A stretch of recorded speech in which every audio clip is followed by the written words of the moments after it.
massive budget bill the president calls the big beautiful bill is now in the hands of senators. The president touting that it would make his 2017 tax cuts permanent while cutting other taxes and boosting spending for border security and defense. But that bill, as John was saying, faces tough criticism. So for more now on this, Republican Congressman Marlin Stutzman from Indiana and Democratic Congresswoman Julie Johnson from Texas join me to break this all down. Thank you so much for being with us this morning, both of you. Congressman Stutzman, let's start with you. As Senate Republicans work on potentially changing things in this bill, one thing that you've said is that the bill is the start of America's return to fiscal sanity, but the Congressional Budget Office projects this bill would create more debt, add to the national debt, about $3 trillion. Why is there that pushback from the GOP? Well, because what it does is it cuts taxes for middle class working families across this country. Not only does it keep, the Trump tax cuts in place without letting those rates go up at the end of this year, it also does no tax on tips. I come from a family business and we were in the restaurant business. And I'll tell you what, no tax on tips, no tax on overtime. Those are two very important pieces that I think will benefit the American people greatly.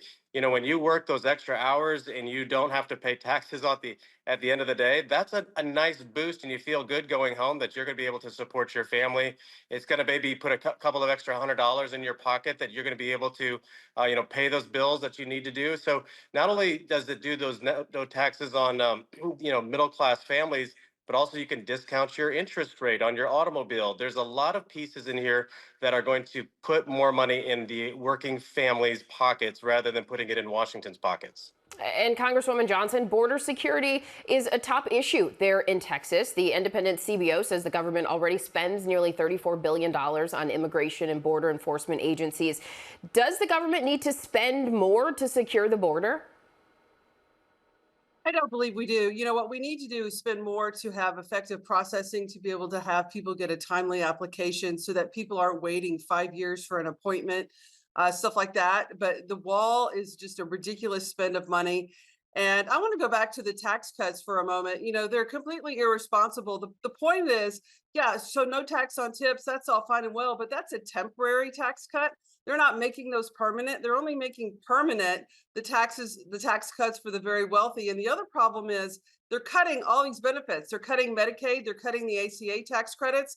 They're cutting health care. So you might earn a couple extra $100 on some overtime money, but you're going to be in debt thousands of dollars on your health care. So it really doesn't help the American family at all. And real quick, Congresswoman Johnson, I do want to go back to border security, because back in March, you introduced a bill to strengthen border enforcement, saying that you needed more agents on the ground there in Texas. Would this bill not help accomplish that?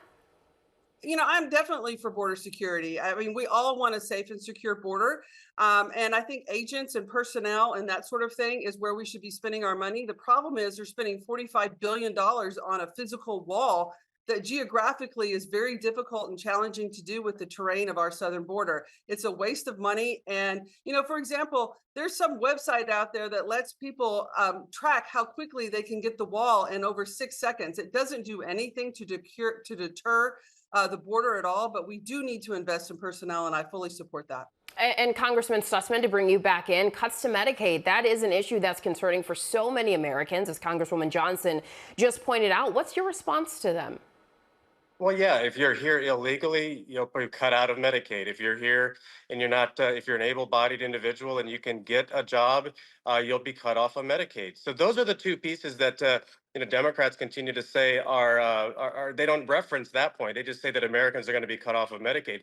That's just simply not the case. What we do need to do is address the cost of health care. That's what's driving our debt and deficits through the roof. And Obamacare was supposed to be the fix to that, and it hasn't done that. People are working harder today, making less, and they're being forced onto Medicaid. I represent people here in Northeast Indiana that they are doing everything they can to make ends meet. And when, of course, the health insurance bill comes, it's through the roof. And so they're forced into Medicaid. So I just disagree. I think that in the long run, we have to address the cost of health care, but we're also going to be sure that those who don't deserve Medicaid aren't going to have an opportunity to have it.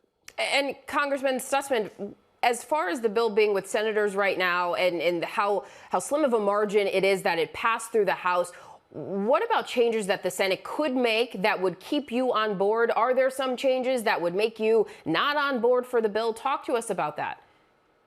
Yeah, I mean, there's a couple of provisions in there. The SALT provisions have been increased, the state and local tax deduction. That's something that I think doesn't need to be as high as it is because it rewards those states that are irresponsible in their budgets. States like New York and California, Illinois, they continue to be high tax states. People are leaving those states. Again, I think that's what's showing, states like Texas, where we're seeing people that are migrating there because taxes are lower. People are migrating to Tennessee and Florida and even Indiana. People from Chicago are moving across the border into Indiana because we're a low cost state. Cost of living is much more affordable in Indiana than it is in Illinois. So I think that that's one provision. Also, if they increase the cuts to other additional spending provisions, I'd be fine with that. Enacting the Doge cuts. We have $36 trillion of debt. $1 trillion every year goes to just debt service. We can't raise taxes on the American people because we would throw this economy into a recession. And so that's one of the things that Democrats continue to talk about. They want everything to be paid for that the government has promised, but their answer to paying for all that is just raising taxes. And that's just not feasible. We need a growing economy. That's what's going to help the American people more than anything. Congresswoman Johnson, what's your response to that? And what do you think about the Senate and whether they will scale back on some aspects of this bill? Well, I think he's completely disingenuous in his assessment of what Medicaid does. They're cutting it for all people. There's 1.8 million people in his own state on Medicaid.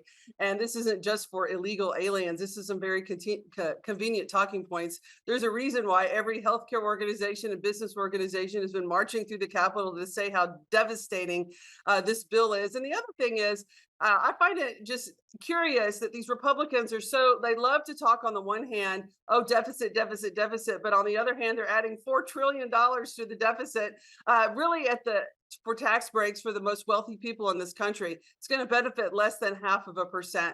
So that's just hollowness. It's really not true legislating that benefits the American people. And the other thing is, to respond to his argument, well, people go get a job and work. Well, then raise the minimum wage. It's $7.25. If you're really concerned about wages in this case, in this country, then let's have a wage that people can actually live on, pay their bills, afford health insurance, and not have to be on Medicaid. Most people I know don't want to be on Medicaid, but they're hardworking folks but what, $7.25 an hour, that doesn't get you very far. Congressman Sussman, I know you're chomping at the bit to jump back in, but I want to ask you that because the Congressional Budget Office says that this bill would raise the budget and would cost so much more. What do you say to that?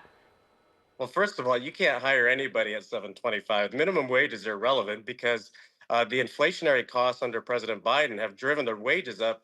I mean, you have to hire people at $15 an hour in Northeast Indiana, and I'm sure it's much higher than that in states like California and New York. So, I mean, the minimum wage is irrelevant at this point. People are working harder. They are trying to make ends meet. It's not necessarily that wages haven't gone up because they have. It's the cost of everything else that's gone up. Inflation has been driving the American people into greater debt. Credit card debt is at all-time highs. This has happened over the past 4 years under the Biden administration, also because of the consequences of COVID are also part of that as well. And so we need a growing economy rather than more government spending, more government involvement, more government bureaucracy. We need to cut those bureaucracies, and rather than letting them continue to make life more difficult. My goal is to save small businesses in America and allow them to be able to pay. I love doing a pay increase, but when you can't pay all the bills, the utility costs are up, insurance costs are up, everything. Life of just the cost of life is higher. So that's all due to the last 4 years. I believe that government is going to do the right thing by growing the economy, focusing on putting more money in people's pockets, and then we're going to have to grow our way out and also start cutting spending and reforming healthcare programs. Before I let you both go, I do want to get your reactions to the president deploying the National Guard to Los Angeles as those protests there over ICE operations escalates. Congressman Sussman, let's start with you, and especially hearing from House Speaker Mike Johnson saying that he doesn't think deploying active duty Marines is heavy-handed. What do you make of that? Well, first of all, this is an attack on a government agency. And so when you're seeing people that are going into these ICE facilities and trying to break in or protesting and causing harm to our law enforcement when they are a danger to our communities, This is a real problem. These aren't just people that are standing outside peacefully protesting. They're taking the law into their own hands, and that's just not going to be acceptable. This has happened in New Jersey, where other members of the Democrat Party actually helped try to break into an ICE facility. We're continuing to see this violence, and I don't think that we as Americans should put up with it. You know, whether it's in California or whether it's in Indiana, I don't care. The president needs to keep Americans safe. They can peacefully protest, but as soon as they start becoming violent, that's when it has to stop. And Congresswoman Johnson, what's your response to that? Because he's mentioning violence, but Governor Gavin Newsom has said that, deploying the National Guard would only escalate things. Right. It's outrageous. And these Republicans have lost their mind when they now advocate deploying the United States military against American citizens on American soil. It is absolutely outrageous. The state of California has plenty of law enforcement. They have sheriff's departments. The city of Los Angeles has excellent police departments. They have plenty of local law enforcement that can deal with whatever disruptions are necessary. And deploying the United States military against American citizens is a bridge that we have not seen in this country. The National Guard has not been deployed in this country against American people since the 60s, and the active United States military has never happened. And so this is outrageous. It's and the fact that Republicans are just sitting here going in line, it just shows that they have abdicated all their values against what they stand for in terms of the various levels of government and the role of our United States military. So much going on, but appreciate you both being here to talk about it. Congresswoman Julie Johnson and Congressman Marlin Stutzman, thank you both so much for the spirited debate this morning.